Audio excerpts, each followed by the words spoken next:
Ayan no. Kasasarap din naman ng buhay nyo. Pahila-hilata, cellphone. Tapos ayan naka-aircon pa kayo. Sasarap talaga ng buhay. Hindi man lang kayo makatulong sa pagtitipid.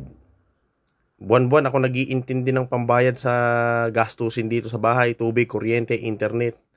Kayo hindi man lang kayo makatulong. Yun na lang hinihiling ko sa inyo Yung makapagtipid man lang sana kayo. Tubig, kuryente. Ayan yung aircon na yan Gano'n kalakas sa kuryente yan. Masasarap ng buhay nyo. Hindi man lang kayo makatulong sa akin. Ako na nag-iintindi lagi dito sa bahay. Gawain bahay. Tapos kayo hila-hilata lang. Para kayong anak mayaman. Hindi naman kayo mayaman. Araw-araw na lang ako intindi ng intindi. Gawa ng gawa. Kilos ng kilos. Paglabas nyo ng kwarto, kakain na lang kayo. Gano'n kasarap yung buhay nyo na yan. Abay, daig nyo pa yung pensyonado sa ganyan May lang nakakita ng ganyan. Wala na kayong ginawa kundi humilata, mag-cellphone. Yan na lang, dyan na lang nauubos yung oras nyo. Saka sa cellphone, hilata. Hindi man lang kayo makatulong dito sa akin. Dami ko nang iniintindi. Magdag pa kayo.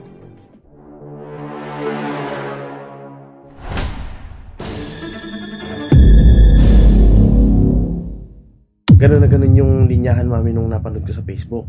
Ang galing nga ang galing nung batuhan niya ng mga linya. Kaya sabi ko pag uwi ko ng bahay, gagahin ko, testing ko. Okay ba yung pagkaka-deliver ko? Hindi ba pangit namang pakinggan ganon?